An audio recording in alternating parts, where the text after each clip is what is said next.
There are books that governments tried to destroy.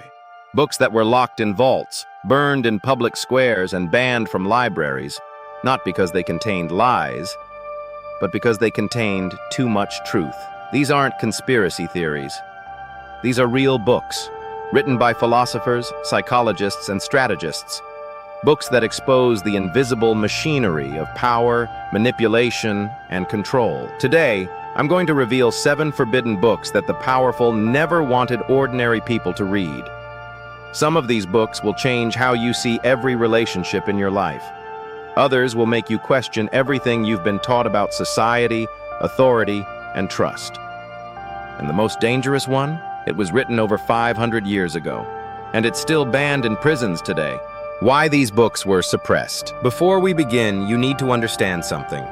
Throughout history, the most dangerous weapon has never been a sword, a gun, or a bomb. It's been a book. Think about it. The Roman Empire didn't fall because of barbarian armies. It fell because ideas spread through written texts that challenged the emperor's divine authority.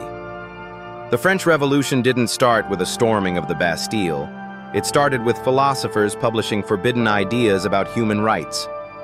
Books are dangerous because they transfer power. When you read a book about manipulation, you become harder to manipulate. When you read a book about power, you understand how power works. And that terrifies the people who hold it. The 7 books I'm about to share aren't obscure or theoretical. They're practical, proven, and profoundly uncomfortable. Each one was suppressed, banned, or condemned because it revealed something the establishment wanted to keep hidden.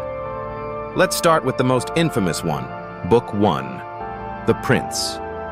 Niccolò Machiavelli, 1532.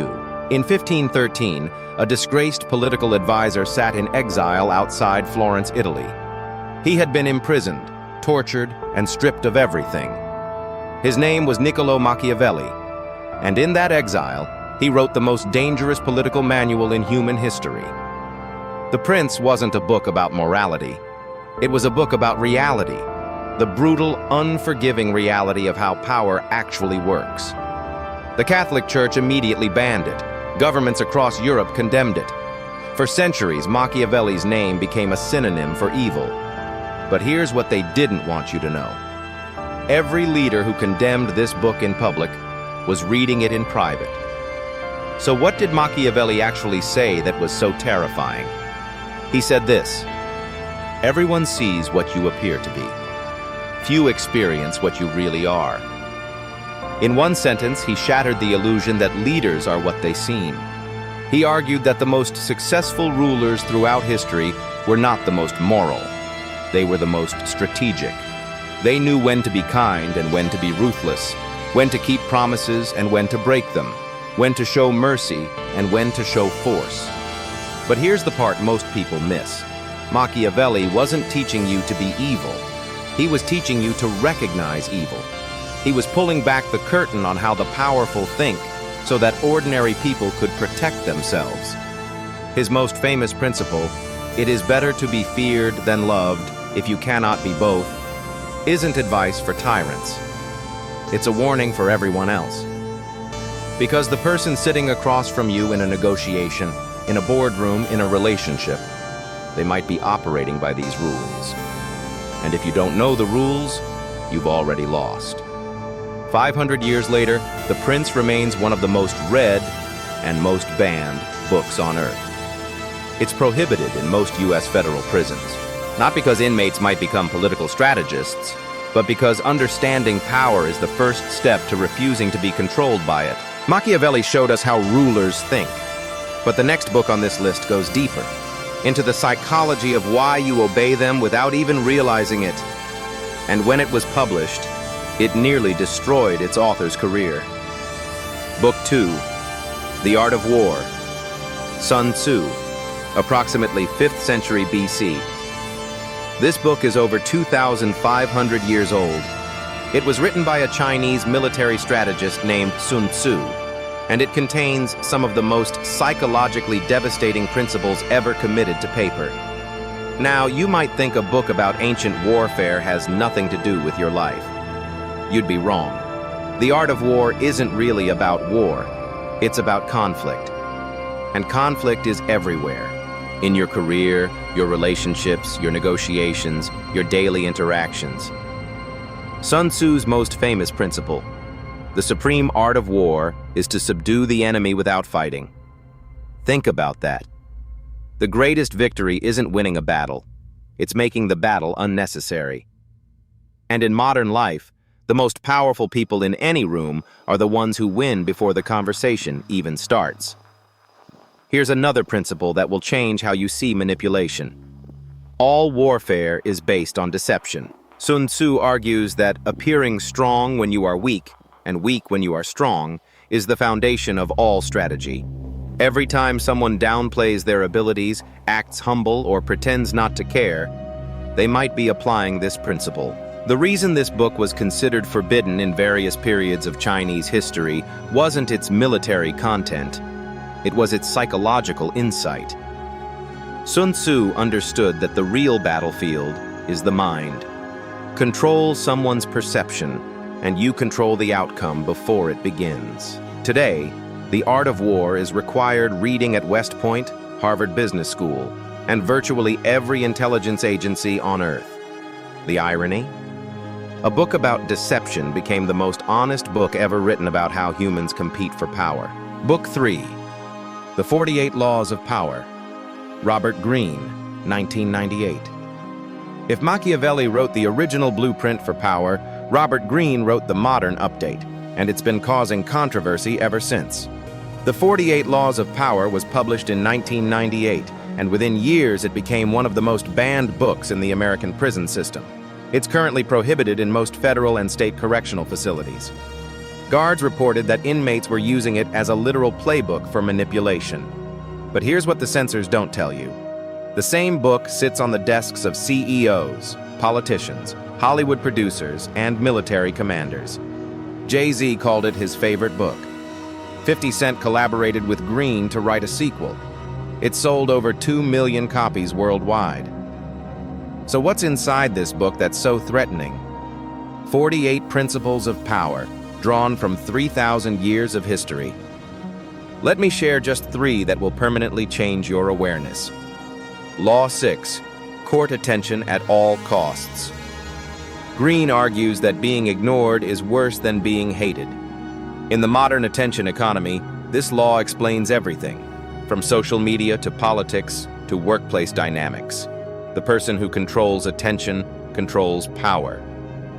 Law 17, keep others in suspended terror. Cultivate an air of unpredictability. This is the principle used by every effective negotiator, every charismatic leader, and every person who seems to hold some mysterious power over others. When people can't predict you, they can't control you.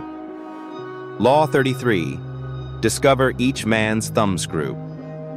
Everyone has a vulnerability, an insecurity, a need, a desire. The master manipulator finds it and uses it. But, and this is the defense, once you know your thumbscrew, no one can use it against you. Greene himself says the book isn't meant to create manipulators. It's meant to create people who can see manipulation happening. Power is a game, he writes, whether or not you want to play. Better to be a player than a pawn. Now, the next book takes a completely different approach. Instead of teaching you how power works from the outside, it exposes how your own mind is being rewired against you. And when this book was published, an entire industry tried to discredit the author. Book 4, Propaganda. Edward Bernays, 1928. Edward Bernays was Sigmund Freud's nephew, and he used his uncle's discoveries about the unconscious mind to do something unprecedented. He weaponized psychology for mass control. In 1928, Bernays published a book called Propaganda. The opening line is one of the most chilling sentences ever written. The conscious and intelligent manipulation of the organized habits and opinions of the masses is an important element in democratic society. Those who manipulate this unseen mechanism of society constitute an invisible government, which is the true ruling power of our country. Read that again. Bernays wasn't warning against propaganda, he was advocating for it. He believed that the masses were too irrational to govern themselves and that a small elite should shape public opinion without people ever knowing it. And he didn't just theorize, he proved it worked. Bernays convinced American women that smoking was a symbol of feminist liberation. He called cigarettes torches of freedom. He convinced Americans to eat bacon and eggs for breakfast by arranging for doctors to recommend it. He helped overthrow the Guatemalan government by manufacturing a media narrative. The reason this book is forbidden isn't because it's illegal, it's because it's inconvenient. If people actually read propaganda, they'd realize that nearly everything they believe, buy, and vote for has been carefully engineered by people they'll never meet. Every social media algorithm, every political campaign, every advertising strategy you've ever encountered is built on Bernays' principles. He's the most influential person of the 20th century that most people have never heard of. And the darkest irony? He titled the book Propaganda Openly, and people still didn't realize it was happening to them. Book 5. Influence: The Psychology of Persuasion. Robert Cialdini, 1984. If Bernays showed us that we're being manipulated, Robert Cialdini showed us exactly how. Cialdini was a psychology professor who did something no academic had done before. He went undercover. He infiltrated car dealerships, telemarketing firms, fundraising organizations, and cult recruitment operations, spending years learning the tricks of persuasion from the inside. What he found was both elegant and terrifying. All persuasion, from a used car salesman to a cult leader, relies on the same 6 psychological triggers. Reciprocity: give something first, and the target feels obligated to give back. This is why free trials exist. This is why that helpful coworker who always does small favors can ask you for anything. Social proof: when people are uncertain, they copy others. This is why fake reviews work, why laugh tracks exist, and why you check ratings before you buy anything. Commitment and consistency: once you agree to something small, you'll agree to something bigger. This is how cults recruit, not with big demands, but with tiny yeses that escalate slowly. Authority: people obey figures of authority, even when the authority is manufactured. A lab coat, a title, a confident tone, that's all it takes. Liking: you say yes to people you like. Manipulators know this, which is why they mirror your behavior, compliment you, and find common ground before making their request. Scarcity: limited time offer. Only 2 left. Your brain panics and overrides your logic. The publishing industry didn't try to ban this book, but something more interesting happened. Corporations bought it in bulk. Not to protect consumers, but to train their sales teams. The defense manual became an attack playbook. That tells you everything you need to know about how power works. The next 2 books are the ones I almost didn't include in this video. One of them was written by the man who conducted the most disturbing experiment in psychology history. The other reveals a secret about human nature that most people spend their entire lives trying to deny. Book 6. Obedience to Authority. Stanley Milgram, 1974. In 1961, psychologist Stanley Milgram conducted an experiment that shook the world. He asked ordinary people, teachers, engineers, office workers, to administer electric shocks to a stranger in another room. The shocks weren't real, but the participants didn't know that. They heard screams, pleas for mercy, and eventually, silence. The question was simple. How far would ordinary people go when an authority figure told them to continue? The answer was devastating. 65% of participants delivered the maximum shock, 450 volts, a potentially lethal dose, simply because a man in a lab coat told them to. Milgram published his findings in Obedience to Authority, and the academic world exploded.